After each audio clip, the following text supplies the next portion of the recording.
So if you can answer yes to any of the following questions, type that's yes, that's me in the chat. A, if you've ever walked away from a conversation feeling emotionally exhausted or drained, maybe they sucked your energy, they hit you in an emotional sweet spot, and it just completely deflated you or busted your state. If that's ever happened to you, type yes in the chat. If you found yourself agreeing to something you didn't actually want without knowing why, type that in the chat. This is a training you're going to be really glad you found. Right on. If you found yourself defending somebody else's toxic behavior, standing up for somebody who did something bad, but you stood up for them anyway, right? Maybe even paid the price for that later on. Type yes in the chat. If you felt someone was too charming only to later realize you were being manipulated in the worst of ways, go ahead, type that in the chat. If you've ever felt cornered in a sales call or a pitch and you couldn't say no, type it in the chat. Ever left a negotiation feeling like you gave too much away? Type it in the chat. Work with a client or colleague who consistently left you doubting yourself. You know what to do, right? If you've ever sensed you're being emotionally managed, felt dependent on a coach, teacher, or mentor for your self-worth, realized you were trapped in someone else's narrative without seeing it first, if you answered yes to 3 or more of any of these questions, this is probably a good place for you to spend the next couple hours. We're going to go through some really powerful technology. In the emails that we sent out, we talked about this. We're going to talk about the psychology of narcissists, sociopaths, Machiavellians, what is commonly referred to as a dark triad, so to speak, which is basically narcissism, sociopathy, and Machiavellianism, right? Or psychopathy, right? Machiavellians are kind of an interesting category of their own. Does everybody know what I mean when I say a Machiavellian? Type that in the chat if you know what I'm talking about. There's William from Northern Ireland. Okay, good. There's Neva. Hey. All right. So let's talk about the differences social predators define. Okay. So would you guys prefer that I share my PowerPoint or my screens, or do you just like, is it okay for me to just talk to you like this? I don't like PowerPoints myself. Whenever I see a PowerPoint on a screen, I just shut off. Do you tell me what you want? Christy says, so used and abused by, yes, we've all been on the receiving end of predatory influence. The problem is that just like so many other things, predatory persuasion is a very, very, very subjective phenomenon. Okay, so let me see if I can put on a good show for you guys here. Um, we'll share this. I don't like PowerPoints as a rule, but if this helps you, then I'm happy to do it. Okay. Can you see that? Can you see the PowerPoint? Hold on a second. Let me make that bigger for you. That's still not good.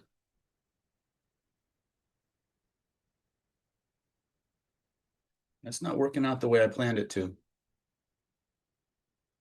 Hold on a second, guys. That should be way bigger.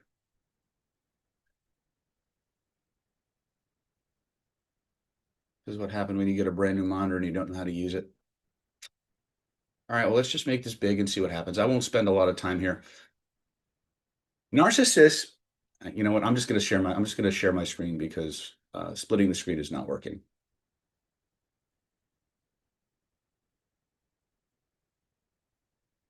Okay, is that better?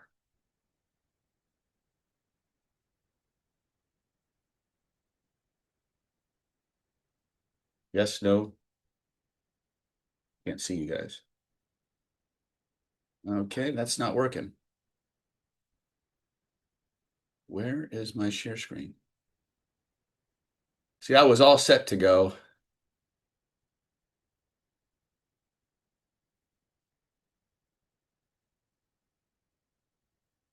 Let's try this again. All right. There, that should work.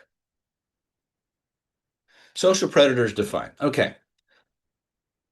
We find people emotionally attractive when they make us feel loved, respected, valued, admired, accepted, attractive, etc.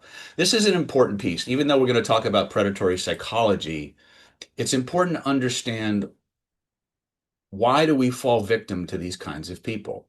And this is one of the biggest reasons. We have this pesky little thing called needs, right?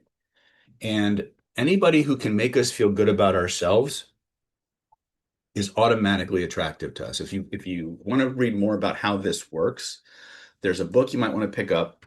It's called The Like Switch by Jack Schafer. Jack Schafer is a former FBI counterintelligence specialist, and he's actually quite brilliant.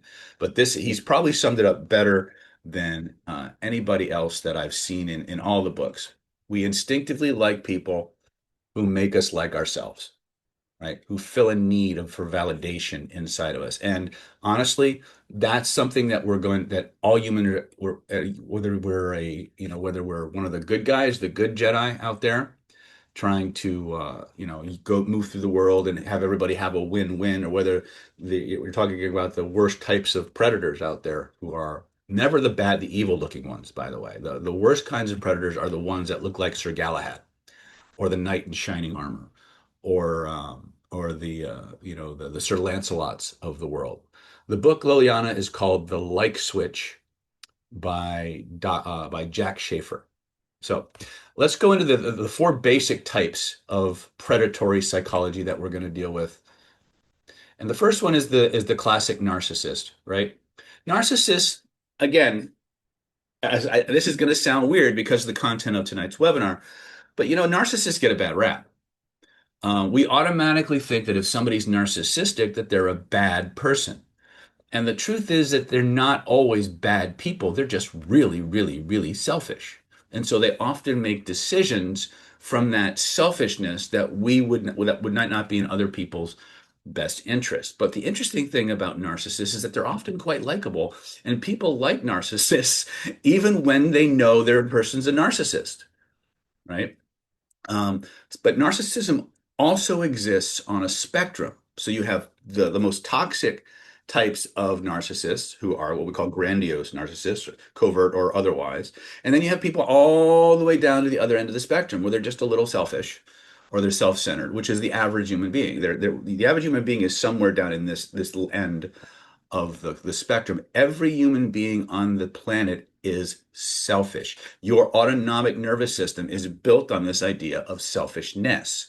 But that selfishness evolves as we move through the centuries, from the time we crawl out of the ocean and we swing in trees to the time where we're sitting here on the internet talking. Our selfishness has evolved, and how we look upon survival of the self differently. It's become sublimated.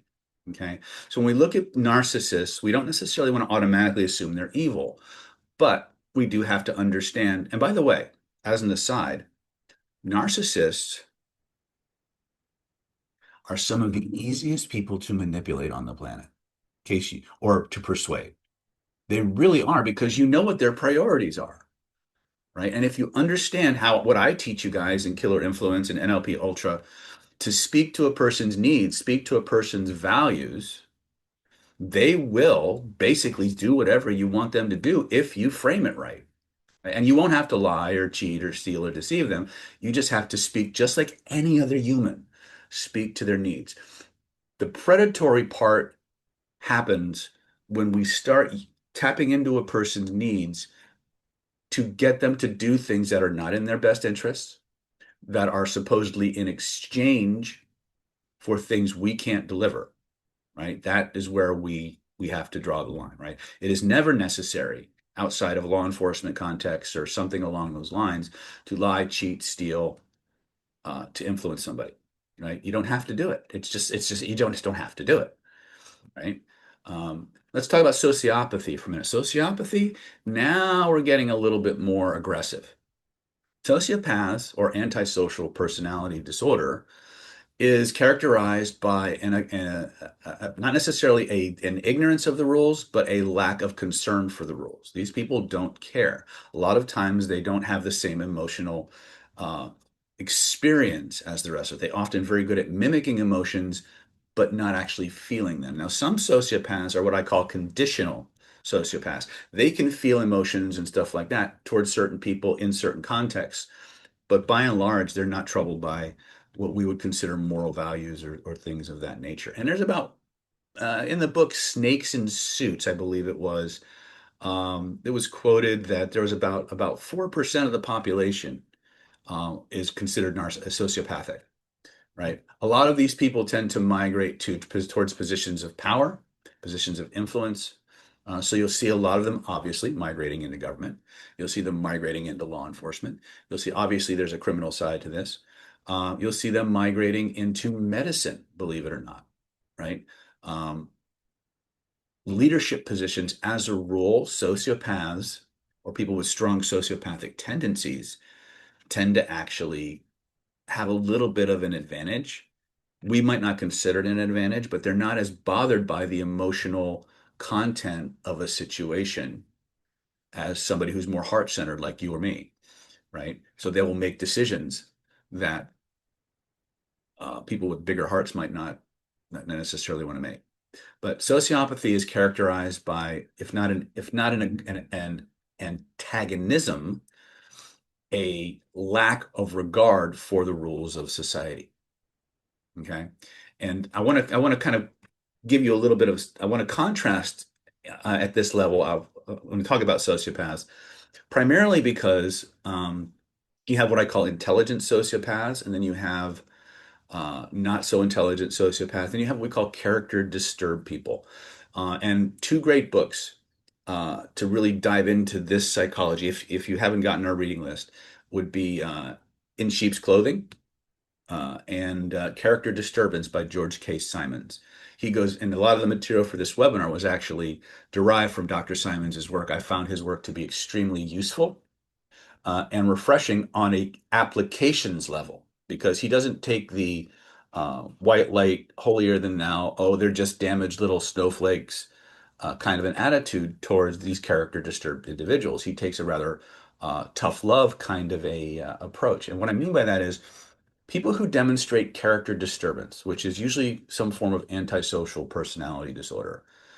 Like I said before, a lot of them just don't have any regard for the rules and the mores of society, but a smaller subsection actually hate those rules and they think they apply to everybody but them, and they're actively fighting against it. These are the career criminals and things of that nature, um, predators, things of that nature. So remember that even within the context or the subcategory of sociopathy, you have different types, right? The ones I really care about are that worry me are the ones who are actively looking to just take from people, right? As opposed to the just the selfish. Now, your values and um, your priorities may vary, right? And I'm here to help you with that in any way I can. Machiavellians, Machiavellians are interesting. They may or may not be sociopathic. But the thing that characterizes Machiavellians is they are extremely good actors. They are often extroverted, insincere, interpersonally duplicitous. In other words, they lie like a rug. They have no problem breaking social boundaries, misrepresenting, uh, sub, what's the word I'm looking for? Um, Going to acts of coercion and blackmail and extortion to get what they want. A lot of Machiavellians out there. They're harder to catch because they're usually smarter. One of the things about sociopaths, psychopaths too, but especially people high on the antisocial personality disorder spectrum, they're often quite sensation seeking. And they're often demonstrated by a lack of impulse control. So you'll often see people with these kinds of tendencies leading they're very nomadic.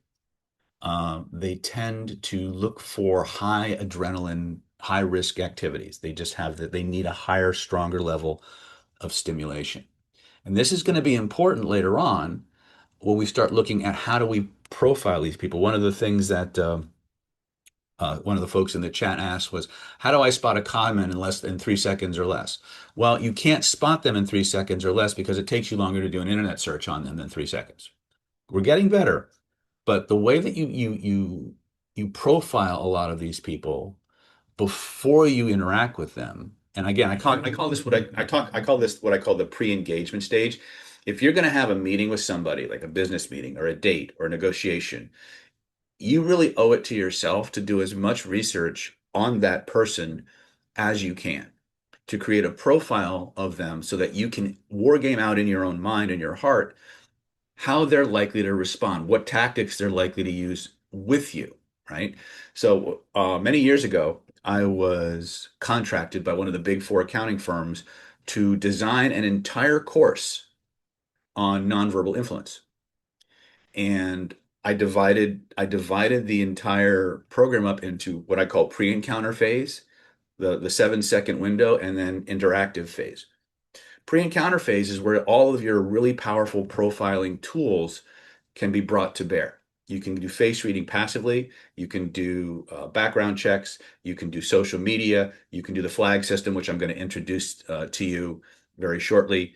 Um, you can do all kinds of background stuff that allows you to create a profile in your mind of this person so that when you engage, you already have a working map of that person's persona and their behaviors. Now, most people won't do that. The only time people actually do something even close to that is when they're about to go on a date, and it's usually the woman who does it because I want to Google this motherfucker before I find out what I'm getting myself into, which is good. They just don't go far enough. Okay. Um, all right. So Machiavellians are usually quite duplicitous. They may or may not be sociopathic. They do often have a very low regard for the well-being of others unless it directly serves them. Now, one of the ways that you know you can, if you can trust a Machiavellian or not, if you can actually identify them as such, is do their interests and yours align? If your interests and theirs align, they're fairly trustworthy. But if you can detect any moment where there's a split between what you want and need in your life or in your business or in your project and theirs, that's where you'll have the problem. These people will not hesitate to deviate without a second thought. Okay. Any questions about Machiavellians before I move on to psychopaths, which I know is something you all want to talk about? What would now be a good time?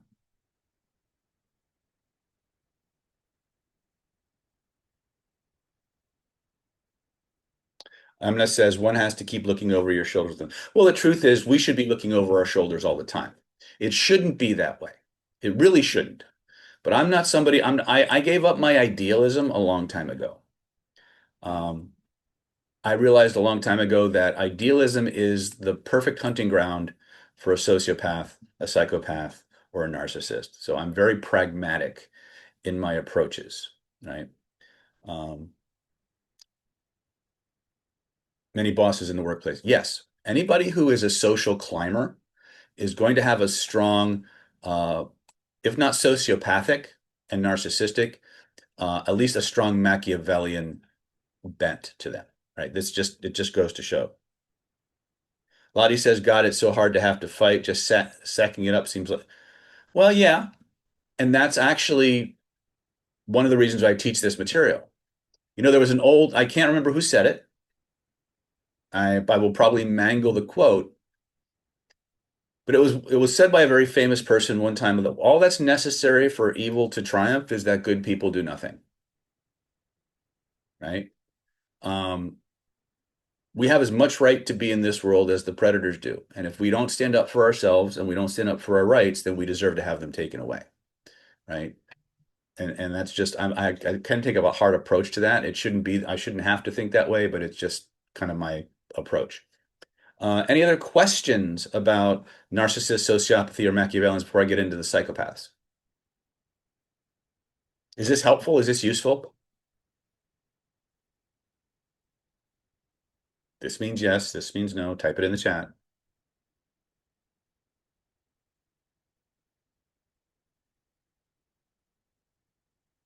Amna says, do such people see themselves as no? I remember seeing this. Every criminal thinks they're a hero. In fact, one of the things we're going to be talking about today are defense mechanisms. In other words, distortions in thinking that people who exhibit these kinds of tendencies actually exhibit. Okay, we're going to talk about the behavioral characteristics, but I want to talk a little bit more about how they think or what kinds of thinking they resort to, so that when you're interacting with these people and you pick or you can detect some of these things. There's a lot of them.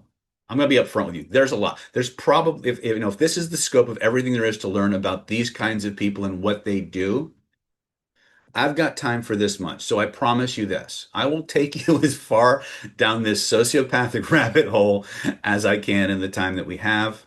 I will teach you as much as I can give you. I will try to give you as many usable techniques that you can adapt, and I will point you in the direction of where to go to get access to the entire system I put together. Would that be fair? If you think that's fair, type it in the chat. So Robert is asking, do I make any distinction regarding closet narcissists? Well, first of all, every single one of us is a narcissist. Okay? Whether we realize it or not, we our spirit and our energy and our mind operates through a nervous system that is inherently selfish. Okay. The question becomes, what degree are we on that spectrum? Right. And to the degree that we're on the spectrum is the degree that we care less and less about.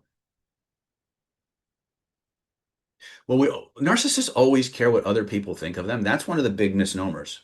Is like narcissists are all about them. So they want to look good. They want to be the hero. They want to, nothing can ever be their fault. Right. That's a basic run-of-the-mill narcissistic idea. It's extreme narcissist. But to go into different types of narcissists, you have what I would consider to be over grandiose or overt narcissists, and then I have what we call covert narcissists. Now, interesting clinically, what I found, because I've been in clinical practice for over almost 25, 26 years now, when I've worked with a lot of covert narcissists. And one of the interesting things about covert narcissism is that it almost always is secondary to having a parent who was a grandiose narcissist. It's an interesting inversion of the narcissistic pattern. Someone who's grandiose is always the hero. Everybody's always out, it's everybody else's problem. Everything's about me. The covert narcissist, everything's about me too, but they're always the victim. There's always a conspiracy. There's always people are aligning, or people just don't like me, or they're targeting me. So I get a lot of that clinically. I don't see a lot of grandiose narcissists coming through my clinic. Why? I don't think they have a problem. They don't think they have a problem, right? But a lot of times when someone is exhibiting covert narcissistic patterns, it's almost always the direct result of having narcissistic parents. Okay. So let's see here.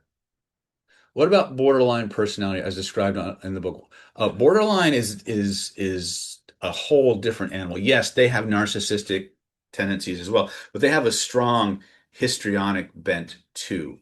Uh, in fact, we actually have facial features now in my teachings with Lillian Bridges that can really help you kind of identify people who are on the borderline spectrum. Borderline people have a hair trigger, and they're more of a, again, these are not the most accurate psychological descriptions, but they're more of a split personality. Like you're either the Messiah or Meshuggah. You're either the devil or Jesus, depending on what day you catch them on, or whether you're doing what they want you to do or not.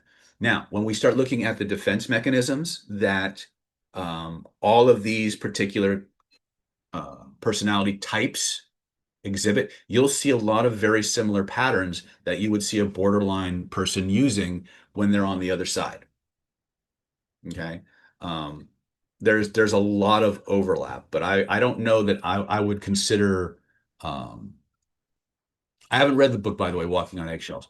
I wouldn't consider them to be necessarily predatory, but they certainly can go that way if their switch gets flipped. That's more of a psychopathy than it is anything else. So we could tentatively, gently, lovingly place them in the psychopathy category, right?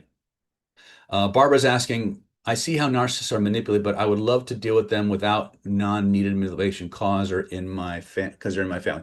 All right. Well, here's the thing. You don't have to manipulate them, but you do have to manage them. Some people might look at techniques used for managing difficult personalities as a form of manipulation, right? It really has to, again, the use of these techniques, the use of these tactics and principles is such a, it's, they can be good or evil depending on what side of the fence you're on and what you're using them for. The tools themselves are inherently neutral. In fact, one of the more disheartening things about when you look at predatory psychology is they're using a lot of the same tools that I would teach you guys to get a better life. They're just using them to take better lives away from other people. I don't condone that. I don't think it's necessary. I've devoted my life to teaching folks like you how to use these techniques to make everybody's life better. And I'm going to keep doing that to the day I die, right? God willing, and the creek don't rise. So we will teach you how to be safer from them. I don't think we can, unless we lock ourselves in a room and you never interact with another human being, there's no such thing as being totally safe from these people. Okay. There are things you can do, however, to take yourself off the menu. So psychopathy, and we just talked about borderlines. Psychopathy, there are 9 signs of psychopathy. One is a sadistic nature, right? They motivate through fear rather than respect. They intend to destroy rather than correct. They are glib and constantly turn on superficial charm. Think of the Ted Bundys of the world. Every single serial killer who was not a spree killer that I know of had some degree of charm and an ability to to become very endearing to people. People would trust them. People would believe in them. And so this is a natural personality trait that they tend to exhibit. They often have grandiose. This is again, you will see grandiose narcissism in psychopaths. They believe that the world centers around them. The rules don't apply to anybody. The rules don't apply to them. They don't see people as people. They see people as objects in their universe to be manipulated and utilized. They're pathologically deceptive, both to themselves and other people many times, right? They often live parasitic lifestyles. So you're going to see in the psychopath similar traits with sociopathy. In fact, almost all psychopaths are sociopaths, right? Um, they're cunning and manipulative. They had early behavioral problems. They often show no remorse or guilt about what they often live in a very, very different world. When I was teaching, when I was teaching my face reading classes, there's a particular facial eye trait that you see in a lot of people who are going through some form of um, psychological break, or they've become delusional, or have been indoctrinated into some form of alternate reality, and it's called cutting pupils. And cutting pupils is where the eyes, it's like this. The upper lid cuts across most of the iris and pupil. And when you see this in people, you're looking at somebody who's living in a different world with different rules, and your world doesn't matter to them. You'll see this a lot of times in serial killers. You'll see this a lot of times in people on some form of trip. You see it a lot.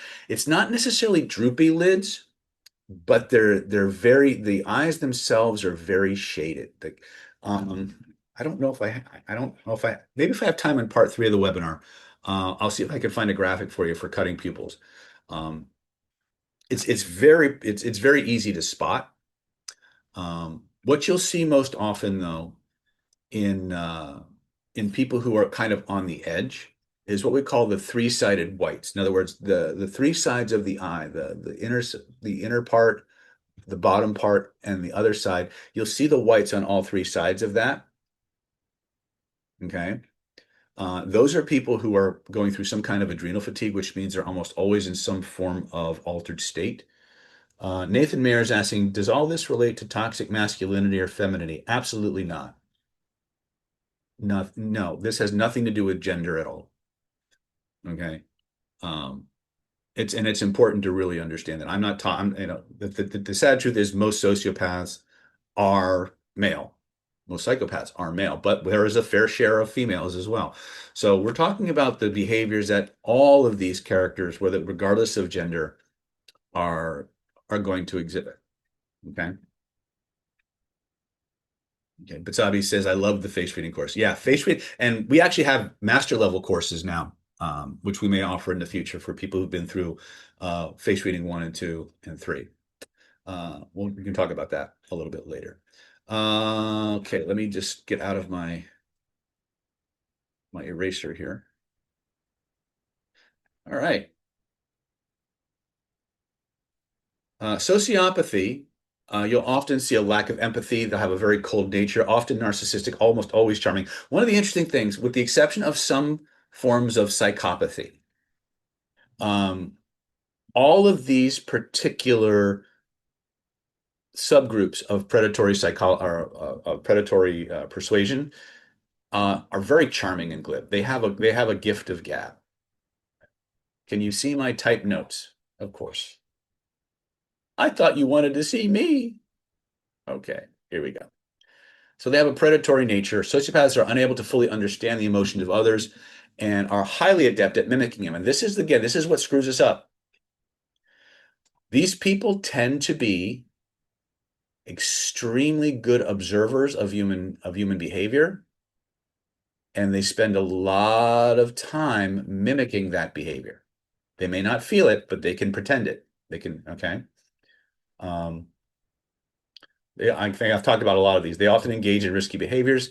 They're sensation seeking, so they seek behaviors. The high alcohol consumption, drug use, gambling, things of that nature. They're often quite unlawful. They have impulsive behavior, irresponsible. They're often deceitful. I've covered a lot of this already in my earlier part of the lecture, so I'm just kind of reviewing these. Okay, let's move on to something a little bit more useful. Let's talk about how narcissists and sociopaths actually choose their victims. Would this be useful? What do you think? Yeah. All right. So let's talk about target selection. Now, one of the things we need to understand is that every single one of these character types is looking for somebody who has emotional baggage. They're looking for somebody who has needs that are not being met. Okay. They're looking, I like call it people with holes in their souls, right? Because when we have these empty spaces inside of us, we go desperately looking for somebody to fill them. So this list is far from exhaustive, but this is something that'll give you a bit of an idea as to what these people are actually kind of looking for, what kind of things, if they're part of your lifestyle, might actually put you on the hit list, right? And remember, these are vulnerabilities. And in our world, vulnerability equals suggestibility. Okay. So SSRI prescriptions. If you've been put on any kind of antidepressant or anti-anxiety medication, this is gonna the higher their levels of anxiety. Um, I'm not saying do they look for physical signs of emotional baggage or is it intuitive? The answer is there are kinesthetic or kinesic uh, indicators that they look for. There are behavioral and environmental things that they're looking for, as well as social things that they're looking for. And as I go through this list of things, the more you check off, the more you're on the menu. The less you can check off, or the less you check things off, the less you're on the menu, so to speak. So if a person's had a recent death in the family, this person's extremely vulnerable. History of mental illness, recent divorce or end of relationship. Why? Because any loss triggers a disruption in a person's identity, a disruption in a person's values and needs, right? It's your identity and your values that determine what the rules of behavior are for you, what's right and proper and what is not. Anything that you've identified with that you lose creates a massive interruption in your identity states, which can be and you go desperately looking for a way to get that stability back. It's very common when somebody loses a job, gets fired, gets downsized, laid off, whatever, for their primary relationship to dissolve or disintegrate as well. The inverse is also true. When somebody's primary relationship is taken away, destroyed, goes away, whatever, very often all the satellite things in their life begin to suffer as well.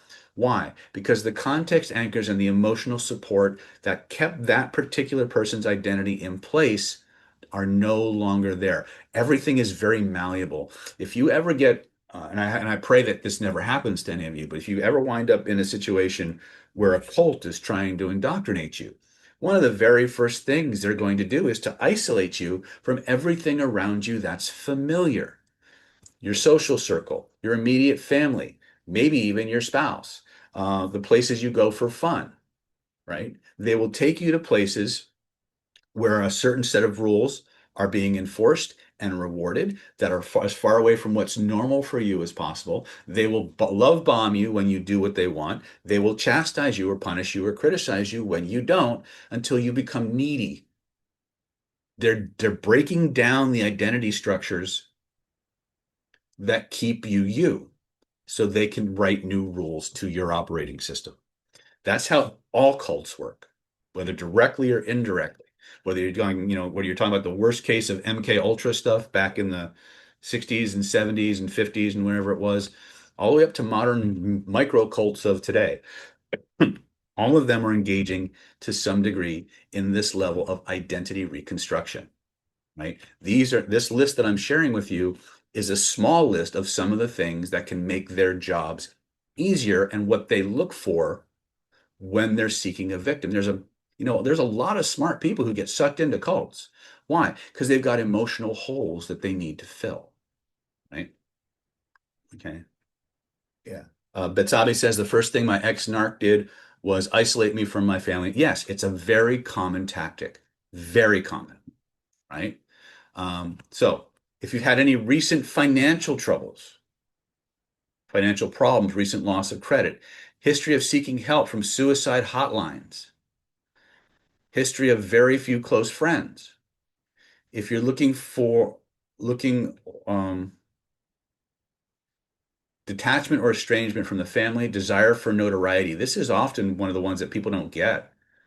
People want to feel special. People want attention, right? Sometimes people get that by being accepted. Sometimes people get that by shocking everybody else.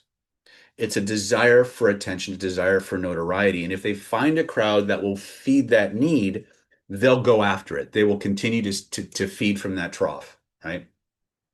They might have a strong desire for self-expression, a history of abuse physically or sexually. And there are facial indicators where we can start to see where that might be true. Heightened disconnection from friends and family at work or school. Okay. How many have you, just without telling me which ones you checked off, how many checked off at least two or three?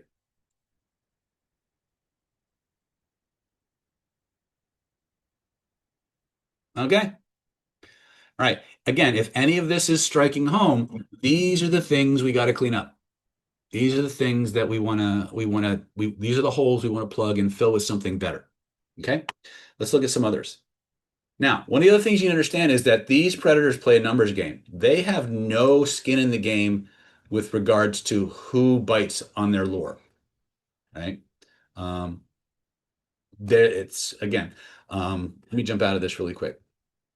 So when you start working or when you're targeted by a predator, there's an algorithm, a formula that all of them follow. Okay. First of all, if you're selected by one of these people, it's because you fit a profile. You understand? Alara says, I was in an AA cult. Wow. And that doesn't surprise me, right? Cults they tend to piggyback or parasite along established um, institutions who give help to people who need it, right? How many people have ever seen the movie Fight Club? Type in if you've seen the movie Fight Club, right?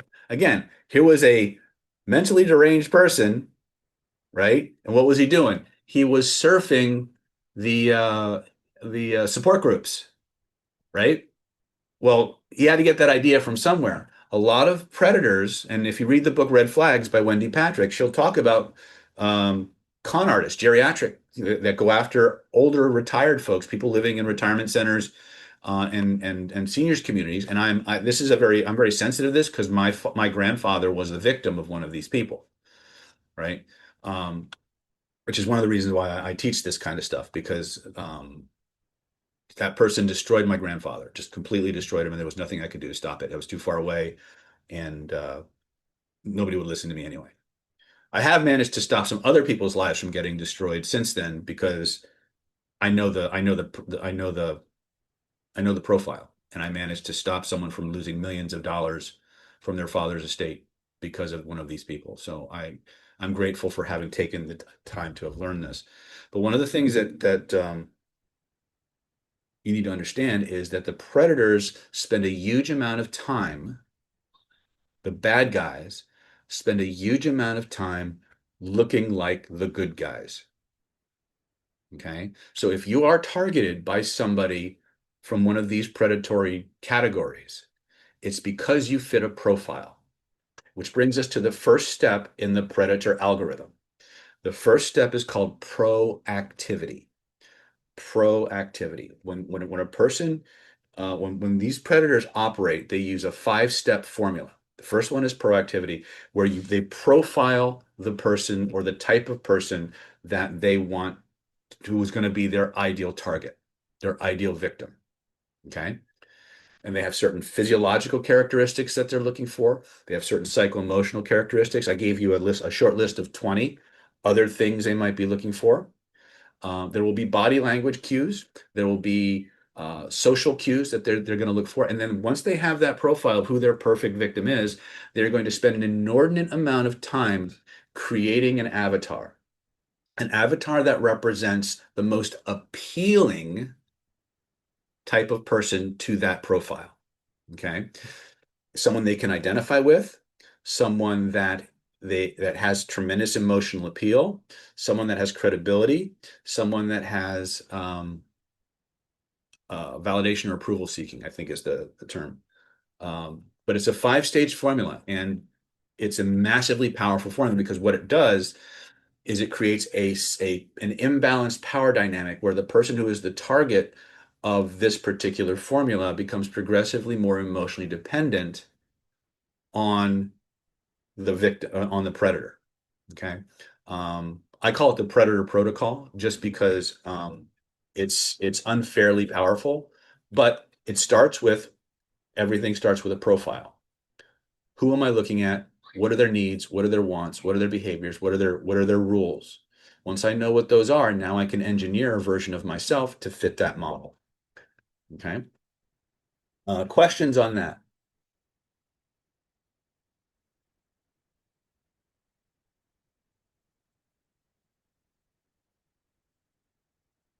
Okay.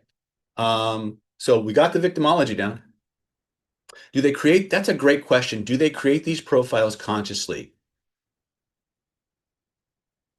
Yes and no. Certain types of predators know when somebody's weak or vulnerable. Other types start with a basic idea, and then they refine it through technique, through understanding of language, and actually sometimes they're groomed by other predators. They're actually trained and taught by other predators. So I would say it's a little bit of column A and a little bit of column B for sure. Um, Interesting thing about people who are naturally predatory is they have a much higher perception of people's behaviors than the average human, right? And so I had to think for a moment when I say, do they create these profiles consciously? Because a lot of times it isn't conscious. Um, but some people will take what they can do unconsciously and then apply science to it to make it even uh, more better, I guess is a good way to say it. My language is not exactly up to snuff today. Barbara's asking, I had this also in my family in different ways. Terrible that I couldn't help my father and my grandmother. Now me, I need to stay in balance, having in my family still present. Okay. Anna's, I'm just saying, I learned how to show controlled vulnerability, especially around such. Yes, you have to be very, very aware that these people don't care about boundaries. And one of the ways that they figure out really, really quickly, who they can go after is they will press your boundaries to see what you do. And if you immediately push back and you hold your ground and you don't let them go, they'll move on to something else. But if you give them a pass in any way, shape, or form, they'll take that as a sign of weakness and they'll do it again. Okay. Let me see if I can find.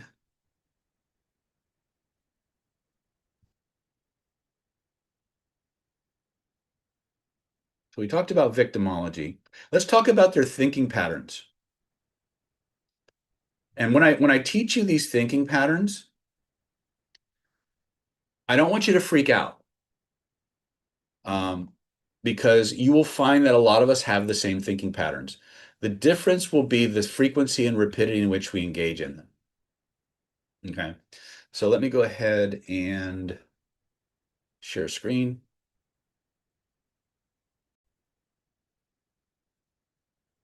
So the first thing that people with these distorted thinking processes are going to do is cognitive errors.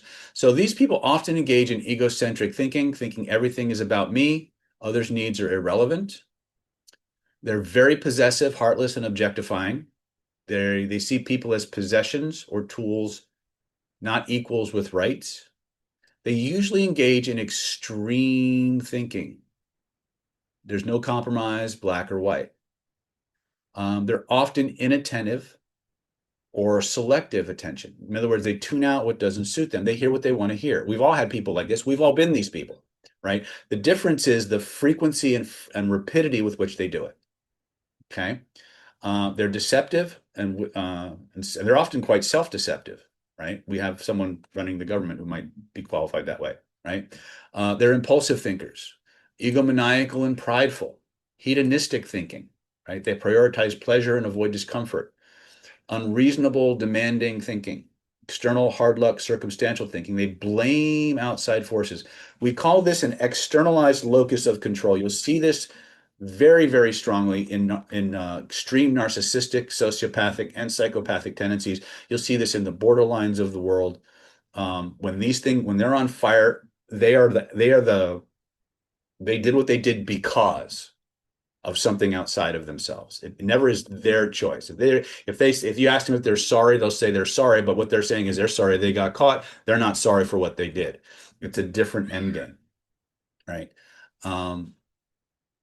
End game or opportunistic thinking. Again, these people they're very, very sensation seeking. They have usually some kind of compromised impulse control. They're combative and defiant. And they're often shameless and guilty. This is the one I think we need to really pay attention to.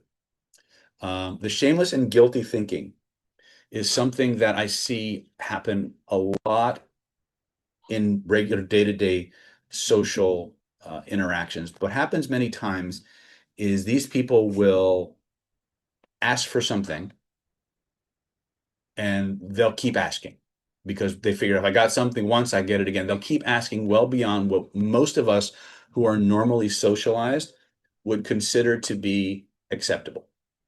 You know, the old expression, you give them an arm, they take a leg, right? These people will take the arm, the leg, the right leg, the left leg, the torso, the other arm. They'll just keep asking, right? And they'll often not reciprocate. So one of the things that we can do very many times when we want to profile a person's a level of social acuity or social conditioning is we can give them something up front to induce reciprocity in them and see if they actually reciprocate. This is something that I've been doing for a very, very, very, very, very long time. And anybody who teaches negotiation will say, never give first. I have found from a profiler's perspective that it's tremendously useful to give somebody something small up front to see what they do with it. So you can profile what their future behavior is going to be like, because this is the big piece. We're about to get into pattern recognition and profiling. Behavior leaves clues, right? The problem that you're going to have with the information I'm sharing with you today beyond the webinar is you're not going to want to do anything with it. Right now, I'm giving you all kinds of information. I'm feeding your head. Okay. And I love you and I want to give you the best I can. But here's the basic truth. Most of you are here for entertainment. True, not true. You're here to be entertained by Dr. David, to learn something cool, right? Jody says, nope. Okay, well, I'm going to remember you said that. In order to use this information, you actually have to use the information, which means you must become proactive yourself. If you want to defeat the predator, just paying attention? If you want to defeat the predator, you must understand the predator and you must learn their tools. Nobody likes to hear that.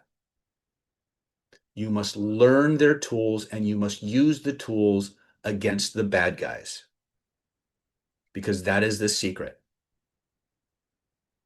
Because if the way you've been fighting has worked up to this point, you probably wouldn't be on the webinar. Now, I'm not saying you need to become a bad person. Quite the opposite. You need to be someone who can deal at the same level of technique as that's what's being thrown at you. You must understand it. You must speak the language of the weapons, and you must be willing to use those weapons. And by and large, the thing I see more and more than anything else is people hoard knowledge and then don't do anything with it. So I'm going to ask you guys right up front, if I were to give you a methodology to train and practice that would give you a huge advantage over the bad guys of the world, would you actually use it? Would you actually use it?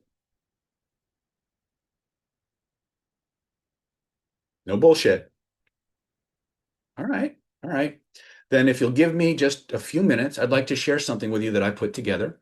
When I'm done sharing the system, then the offer that I put together for you, I want to circle back and I want to go over defense mechanisms that you're like, oop, my thing just zoomed in and I don't know why. Okay, well, again, if wanting to hurt them back is natural, right? Let me see if I can make this shrink. There we go. I figured it out. All right. So with your permission, I'd like to share with you a system I put together, a special program that will give you all the tools. It will have everything I've shared with you today and a whole lot more, plus actionable things you can do. When we're done with that piece, I want to circle back. I want to finish with defense mechanisms. I want to teach you a couple of reframe tactics. I want to maybe, and we'll do a Q&A on, and we'll troubleshoot any situations that you might be dealing with right now that we can help you with. Sound fair? Cool.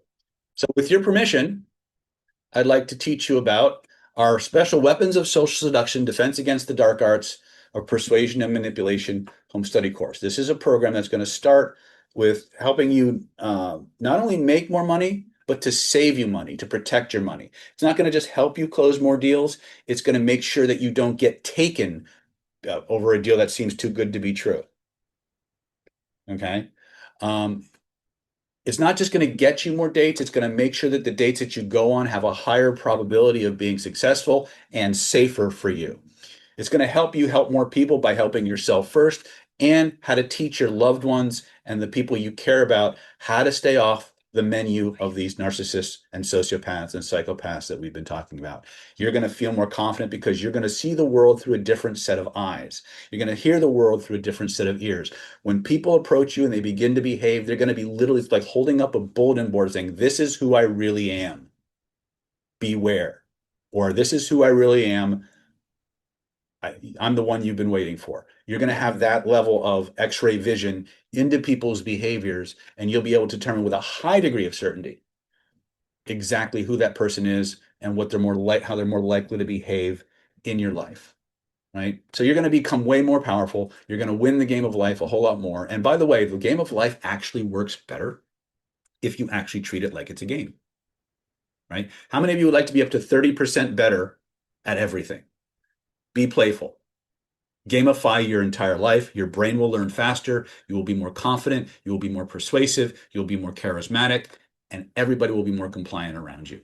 As a byproduct of all the training, not only will you become a master at profiling and understanding people and protecting yourself, you'll automatically be more charming, charismatic, and irresistible as a byproduct of this training.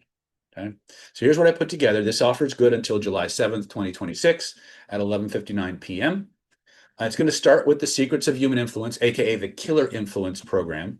It's a 17 video home study course along with a manual. First manual is going to teach you to think like a master influencer. So the first thing we have to do when we want to victim proof you against the predators of the world, we need to teach you to be a master of influence, a master of persuasion. We need you to understand how persuaders think so you can know what tools to strategically use. We're going to teach you how to control your psycho-emotional state so no one else can. This is job one. Whether we're inoculating ourselves against predatory psychology or we want to win the next job interview. To the degree that you are in control of your emotional state, to the degree that you can go into or out of any psycho-emotional state at will, is the degree that you're either vulnerable or invulnerable. It's the degree that you're charismatic and assertive and authoritative or a weenie.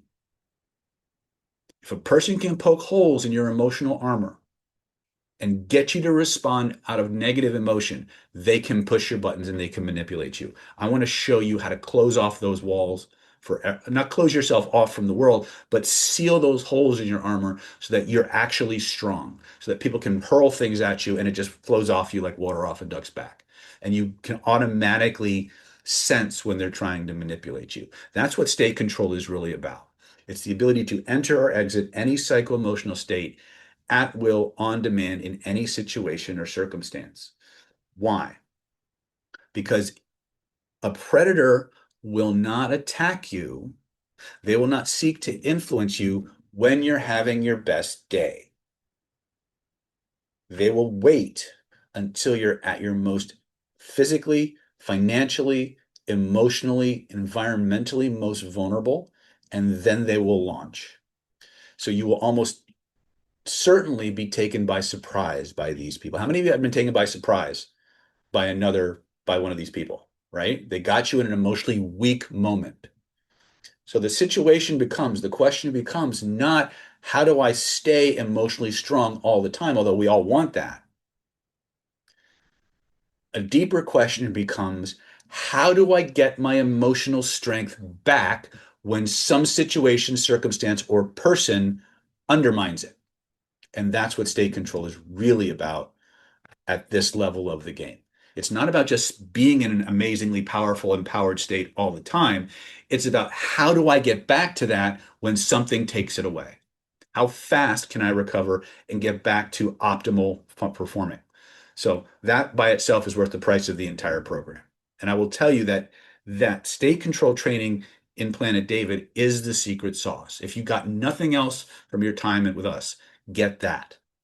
Okay.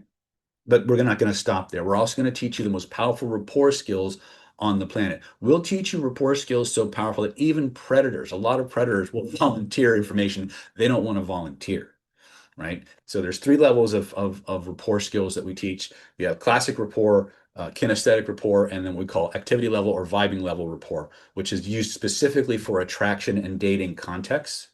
So if you are looking to be more attractive to the opposite sex or in general, understanding that third level of vibing is actually really critical for you.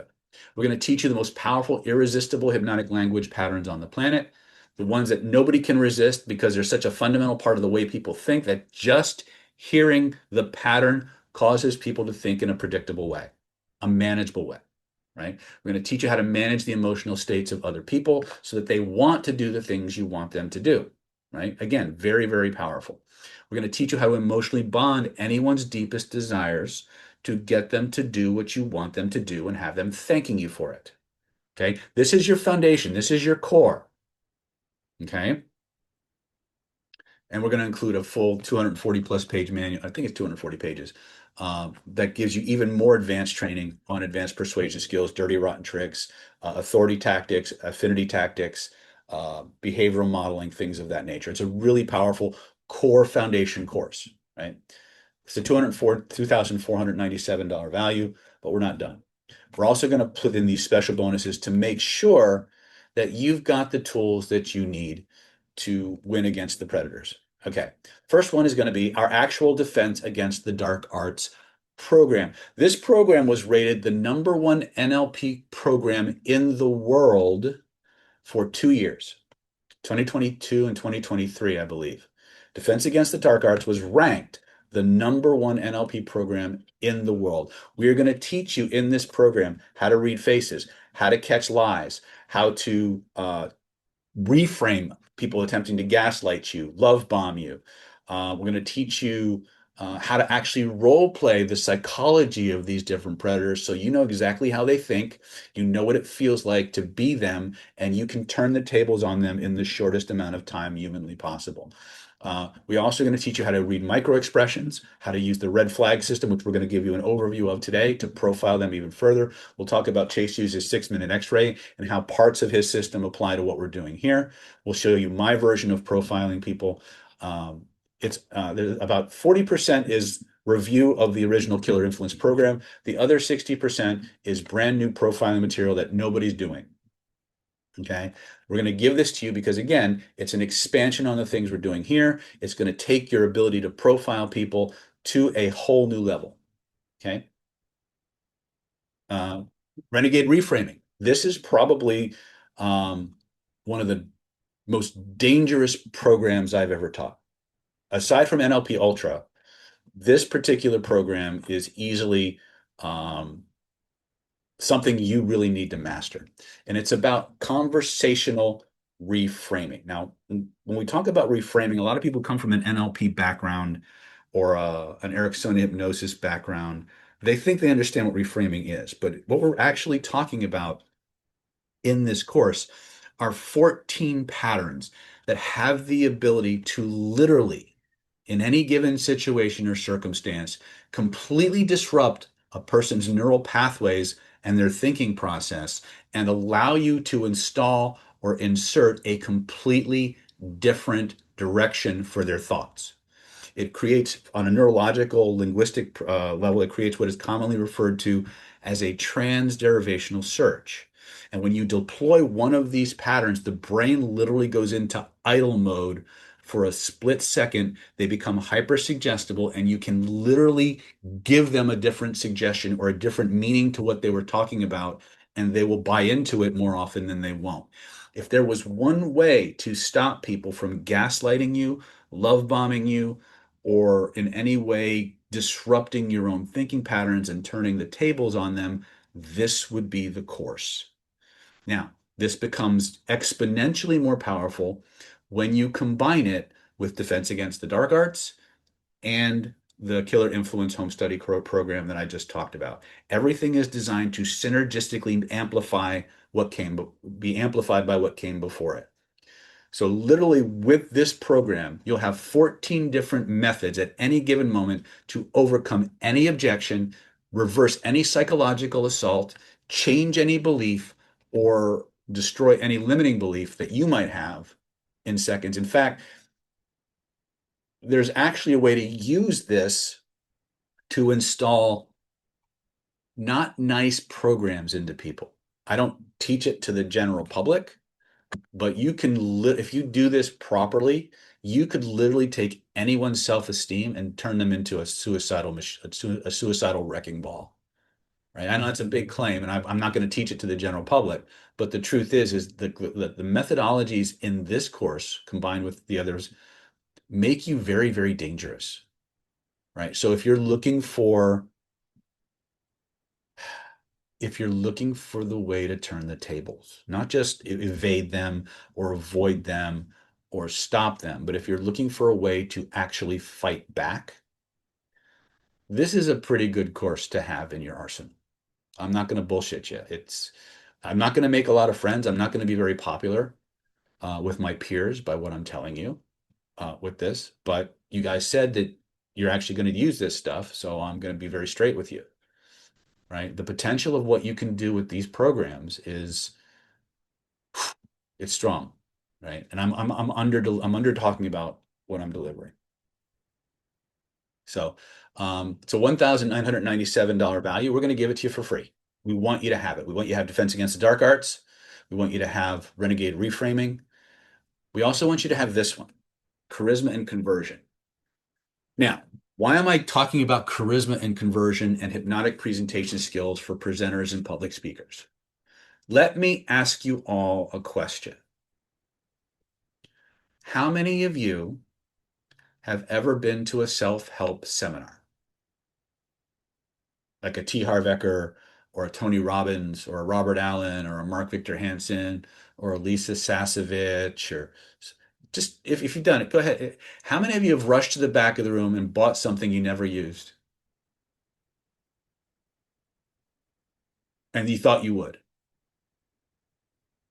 How many times have you rushed to click a button and bought something you didn't want?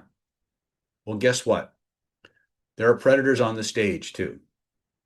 What you don't realize many times is that many of these high-level trainers out there are using very, very advanced covert neurolinguistic, covert hypnotic, and behavioral methodologies to brainwash you into rushing to the back of the room.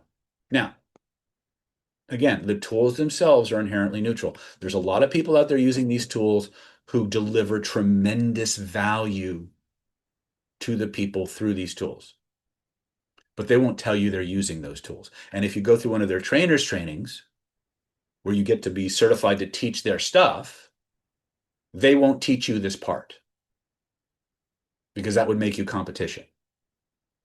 So there's a system behind the system.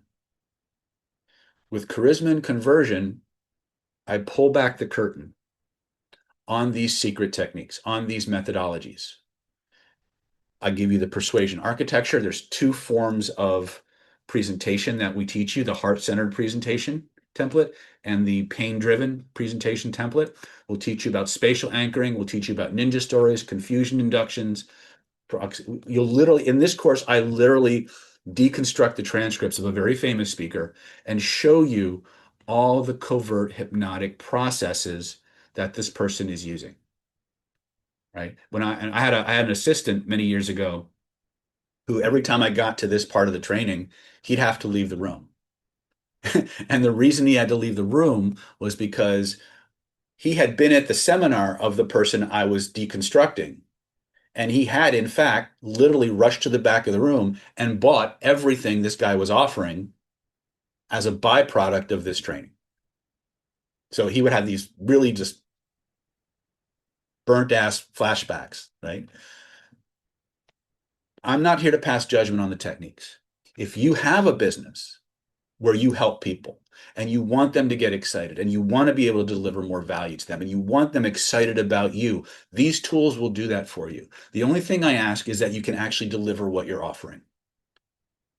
So I give this to you, I offer this to you in the context of learning about what's actually being done to you when you go to many of these trainings, especially the FNLP training. Right? If it's on their resume anyway, they probably are doing some of this to you. They may not be doing it very well, depending on what you do, right? But also because I want you to have these tools so you can use them, so you can deliver value and you can elevate and change people's lives and you can make the difference that you were born to make in other people's lives. Remember, the tools don't care how they're used, but I do. I do. Okay? It's a $1,997 value. We're going to give this to you for free. Because again, I want you safe and I want you to win, right? An educated public is a vulnerable public, okay? But once again, if all you do is buy the course and don't use it, what's the point? It's just entertainment. But if you're true to your word, you said you're going to use it, then you know what to do, right? All right, so let's review what we got. So in the Killer Influence, Secrets of Human Influence home study program, you're going to get the 17-video, 7-stage universal persuasion protocol, the Killer Influence mind control manual, that whole Killer Influence package, which again, prior to Dark Arts, was the #1 NLP training program in the world.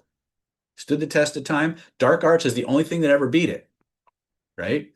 It's a $2,497 value. Plus, we're going to give you Dark Arts.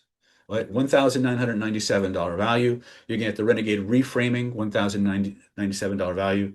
And of course, the charisma and conversion topic. Total value on this is $8,488. But I want to give you the best deal humanly possible, so we're not going to make you pay $8,488. How about if I cut it in half? Like even like 53.47. Still be a good deal, but I'm not going to do that either, right? For those 23.40, that's $100 less than just for Killer Influence. No, we're not going to do that. For those of you who are true to your word, who are ready to use this material, I'm going to give it to all to you for one low investment of just $997. If you're ready to level up, and I mean level up, this is the course that'll do it. One installment at $997, or you can break that up into 3 easy installments of $397 each. All you got to do to get yours is go to nlppower.com/DA, Defense Against Dark Arts. DA. Go ahead and click that link right now. Grab your course. And as you grab your course, remember, everything that we're giving you is guaranteed.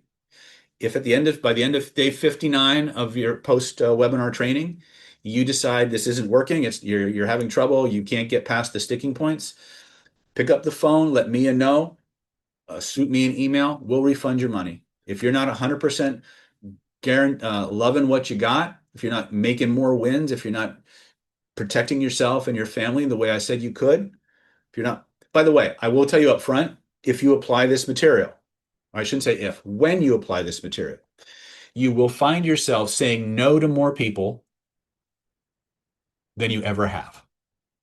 The reason is because you will see them differently and you will avoid risks beyond a certain level. You'll also, by the way, if you apply the things we teach you in the first course, you'll also wind up attracting more people than you've ever had in your life. You'll have the ability to do both, right? So one of the things we're going to cover in part 3 of this particular training is the 3 magic questions protocol, which is something every one of you need to be using in conjunction with these skills. We teach it in Killer Influence, we teach it in Defense Against the Dark Arts, but I'm going to give you the public version here, right? So again, everything is 100% satisfaction guaranteed. Just click your link to grab your course and make sure you've got all the trainings that you need, right? nlppower.com/DADA. Right? And for those of you who grabbed that course, who've clicked that link already, you've already qualified for this. For those of you who've been on the fence, if you click your link right now before I jump off the webinar, I'm going to include the following special bonuses, each of which is specifically designed to maximize and accelerate your skills with these trainings. Okay. The first one is going to be the NLP Power Mastermind Mentoring Practice Group. And it comes with a 15-year video archive. So let me explain that to you. I have been running the world's longest running paid practice group in the world. It's called the NLP Power Mastermind Mentoring Program. We started it in October of 2010. Its purpose has one purpose and one purpose only: to teach my students how to actually take the skills they're learning in the courses, in the seminars, and functionalize them out in the real world. Okay. Everything in our live events is designed to help you embody these skills and just go out in the world and do it. But a lot of our clients have learned through video, and they don't have the opportunity to do the drill after drill after drill with all these different people. So we created the Mastermind Mentoring Program so people who bought our video programs could log in on the 3rd Saturday of every month, tell me what their sticking points are. We create a lesson plan for you right on the spot. And for the next 4.5 to 5 hours, we drill one drill after the other, after the other, after the other, until you can do the skills you came to learn backwards and forwards. You're going to be surrounded by people just like you who want to get better, who want support and feedback. And I'm going to be there the whole time, guiding you through one process after another. My job is to make sure that you can do these things out there, not just watching the video and maybe doing it in a seminar room somewhere. I want you to embody these skills. I want you to go out into the world and pardon my French, I want you to make the world your bitch in a loving, peaceful, gentle way, right? I want you to use these skills to get everything you want in your life and keep yourself safe. Now, you'll get a 90-day trial. If you like it after 90 days, you love the people, you love what you're learning, you love the opportunities that you get, we'll show you how to extend your membership. If you got what you needed, you're good to go. We'll bid you good luck and we'll wait to see you at the next training. For those of you who are members of the Mastermind Mentoring Program in good standing, we have videotaped every single training session we've done over the last 15 years. We've archived those videos on the YouTube channel in the members area, in our private Facebook group, and some of it is on our NLP Power website. As a member of the NLP Power Mastermind Mentoring Program, you have full access to any of the content that is in the 15-year video archive. Stuff that's never seen the light of day on YouTube, never been featured in a product, taught only behind closed doors. It's member driven, so there's a lot of the same material taught over and over again because a lot of people have the same questions, but you'll see different spins on it, right? If you want to binge content that almost nobody has ever seen, and get access to materials that almost nobody ever gets access to, this is an extra free bonus. It's a $1,597 value. You will not get a certificate from the Mastermind Mentoring Program unless you really want one. What you will get is something much more valuable. The ability to use these skills anytime, anywhere, under any situation or circumstance to get what you want or to get away from the things you don't want. That's my promise. We're going to give this to you absolutely free.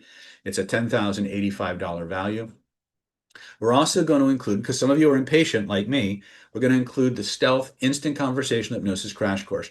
This is a program that was designed to be learned and used fast. You literally watch 2 videos. You can be out hypnotizing people on the street in normal and everyday conversations in a couple of hours if you've done the drills and you watch the videos.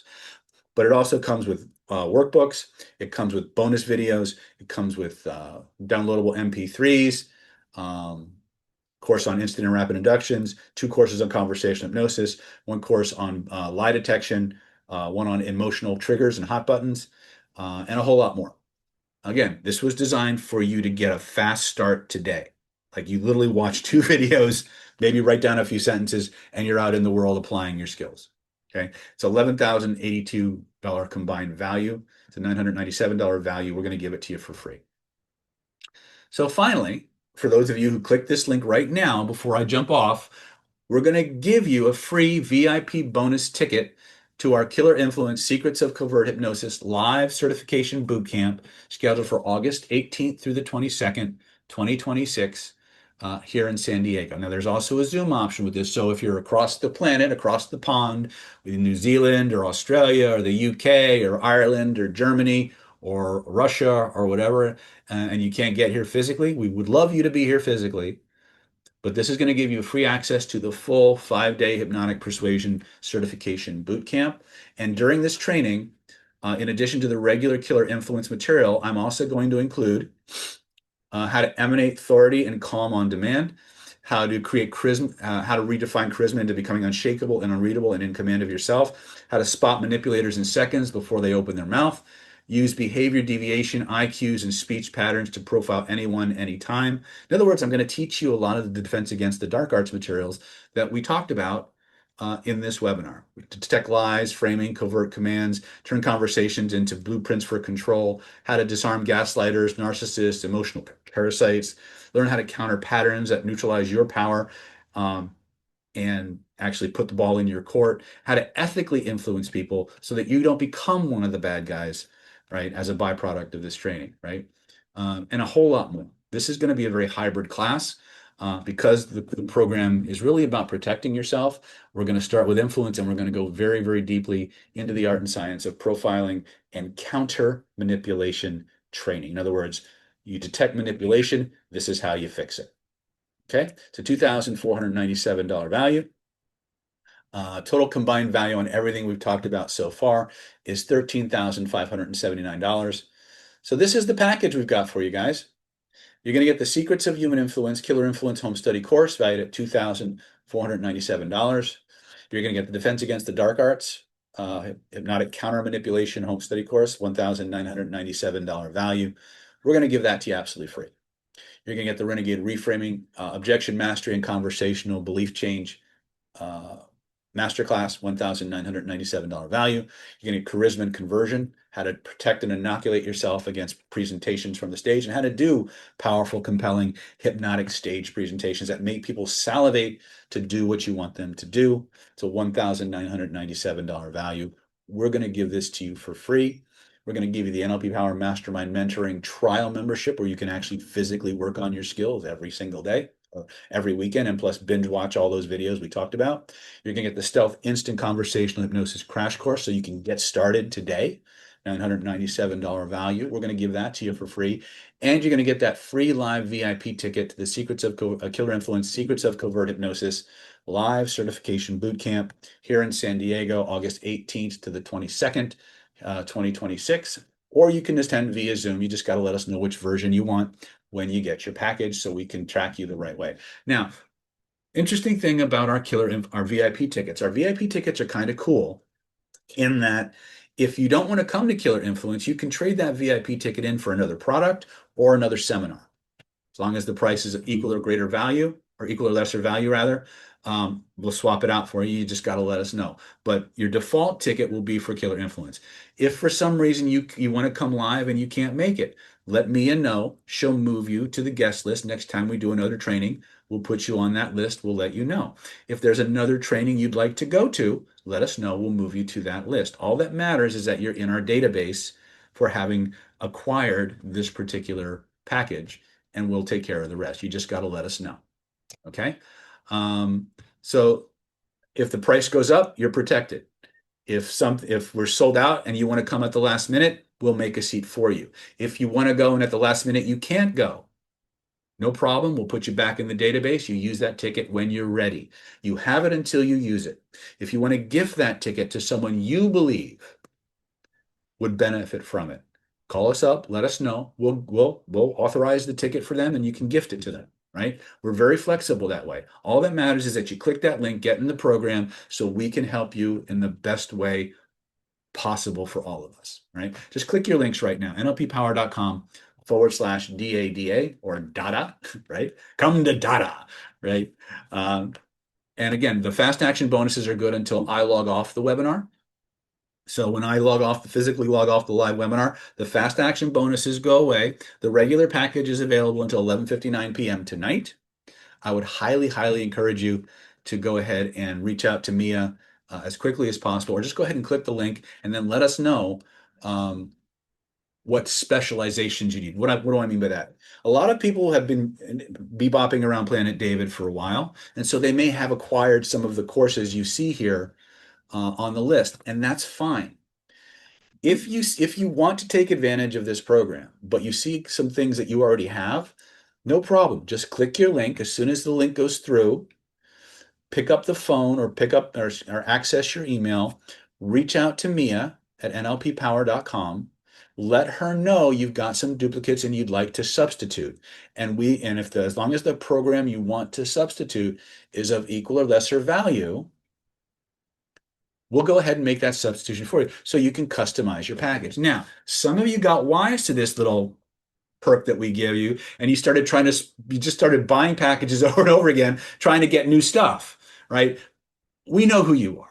All right. If there's a legitimate overlap and one or two things is fine. But if you're a repeat offender, you know who you are. Don't click the links. Right.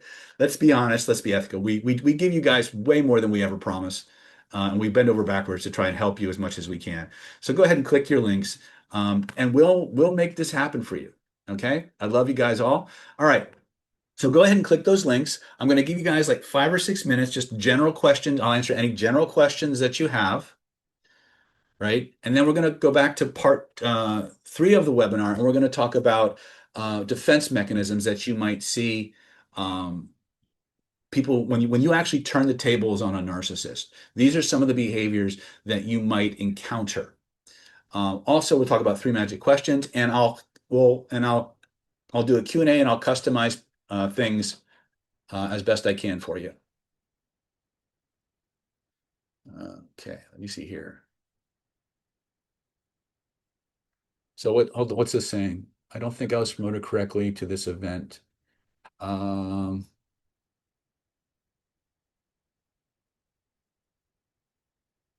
Is that better, Mia?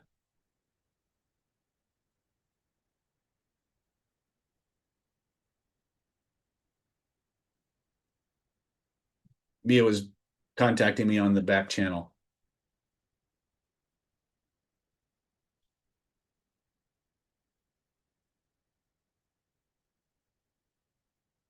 So Lottie's asking, is it normal to get very maybe overprotective problem with love? Yes. Yes. Once, you ever hear the expression once bitten, twice shy? You will find many times that people who've been targeted by these kinds of predators in the past will become hypersensitive. They'll become hypersensitive to anybody exhibiting these behaviors. And that's a problem too, because remember, one of the things that, if you looked at the list of vulnerabilities, you notice how almost all of these are analogous to some form of trauma? Your traumas make you vulnerable. Your level of social isolation or need for validation is what makes you vulnerable. So, one of the most important things I can teach you, this has nothing to do with today's package, by the way.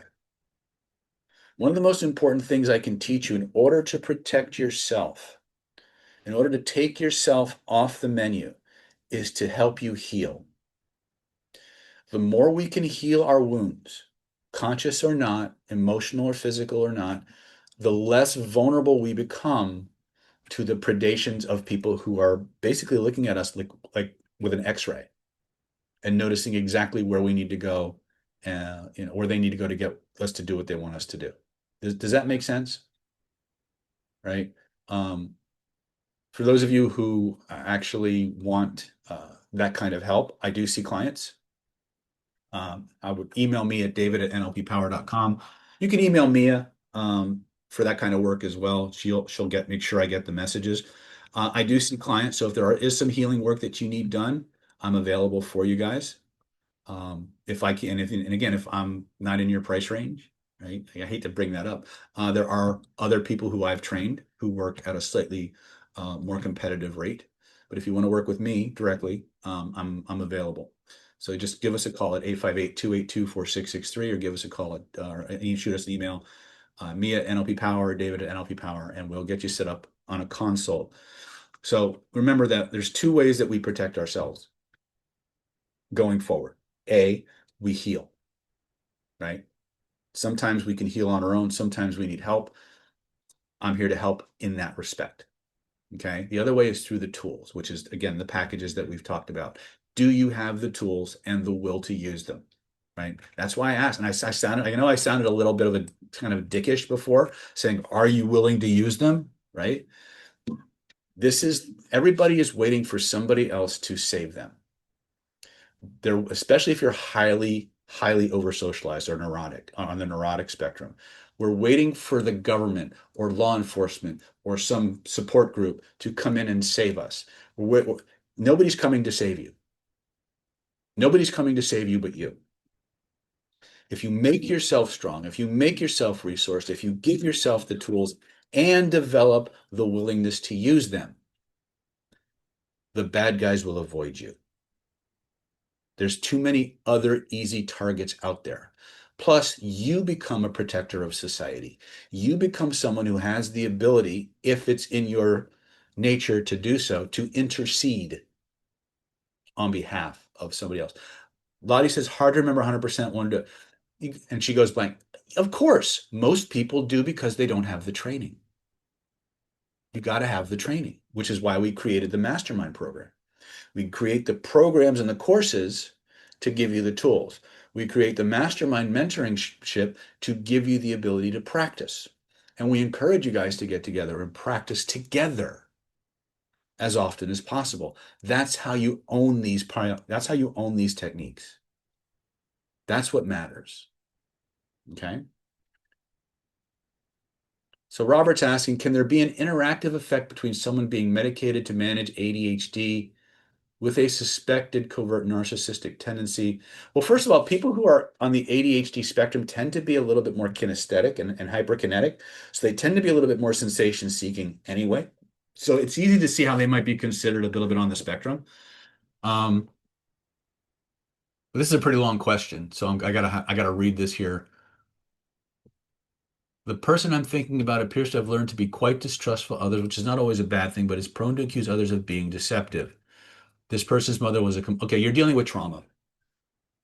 I don't even have to finish reading it to know that you're dealing with a huge amount of probably narcissistically induced trauma. But even if it's not narcissistic, it's trauma. So this needs healing, and it needs an environmental change. Um, one of the we talked about this, I think, at the last AMA. Um, the most powerful hypnotic operators in your environment are the people you associate with on a regular basis and the environments that you frequent, right? We need to be willing to change that. Now, some people, like a teenager or a child who doesn't have the resources to move out of that environment, we have to do other things, right?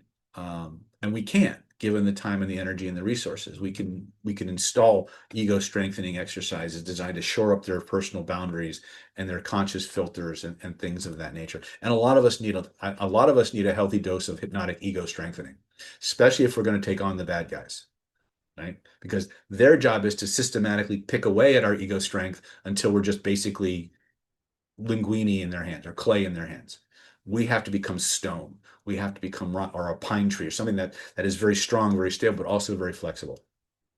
The only way to do that is to work on ourselves. So the question was, I was just wondering more about the effect of being medicated for the ADHD. I don't know. We'd have to test it. You'd have to test it, but I can tell you right now, I don't care if what ADHD meds they're on. We have processes that can put a dent in whatever they're dealing with. Right.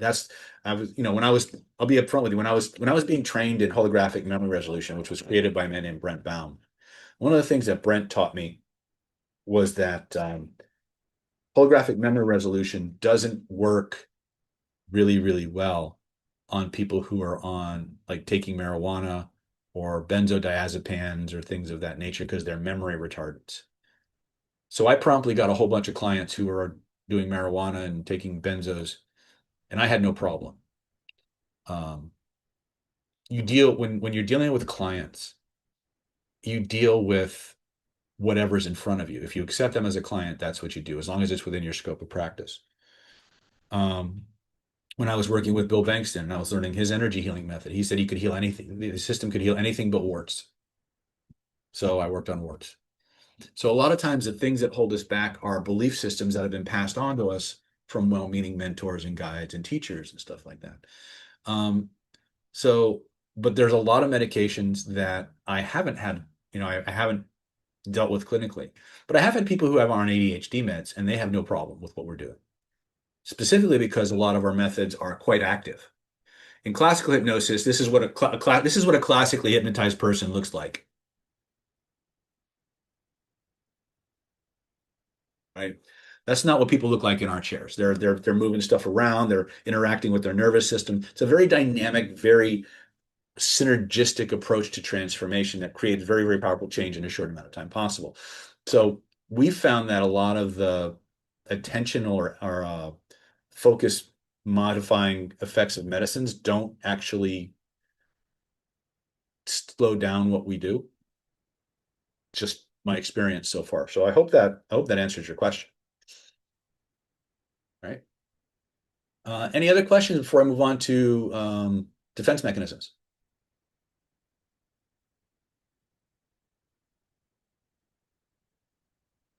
All right, let's talk about that. Let me jump out of this. So we talked about thinking patterns, right? I want to talk about defense mechanisms, which I think is actually going to be a little bit more useful for you guys than prior. Okay. So this is from the book Character Disturbance by George K. Simons. And again, if you really want to understand these things from a clinician's side of things, I recommend his books, right?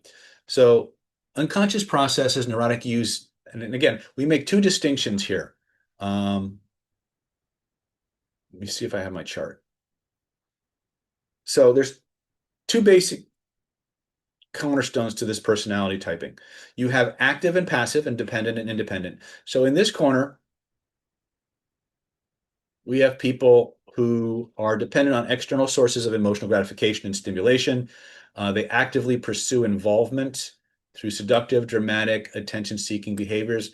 This begets a histrionic style.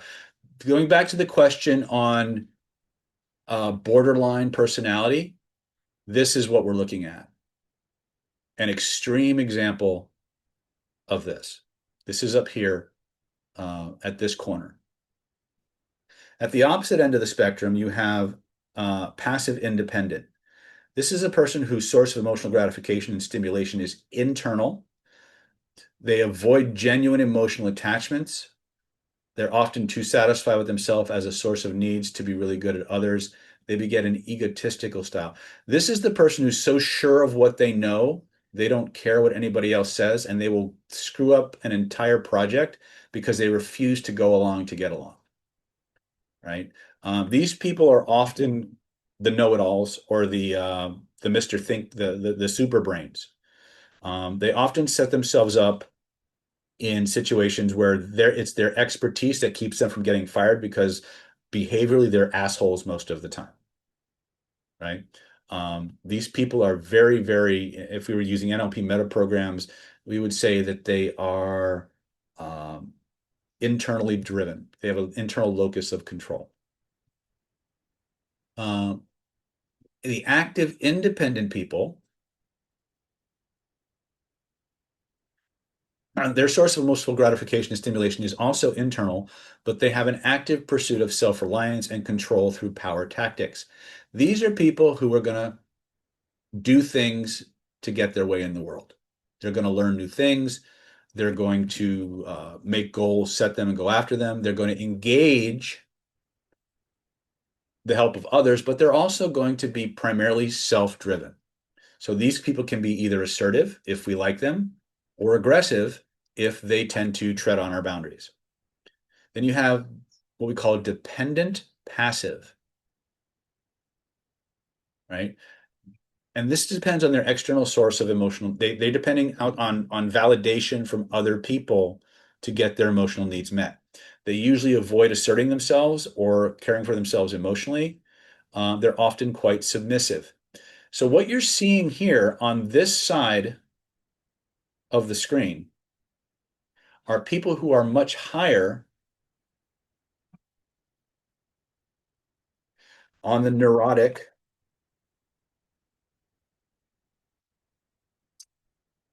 Hold on a second. Neurotic spectrum. And people who are higher on the neuroticism spectrum are more highly they're often very highly socialized.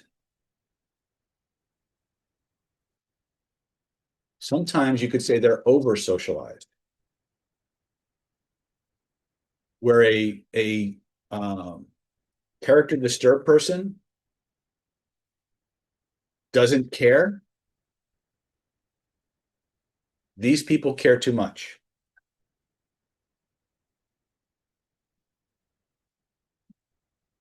And so this group often victimizes this group. Okay. So I wanted to put that out there just to fill in some of the gaps I may have to cover.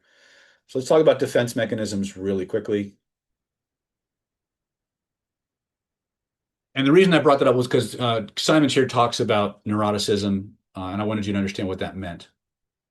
So these tactics are conscious or become automatic, offensive in nature. They serve to justify irresponsible conduct,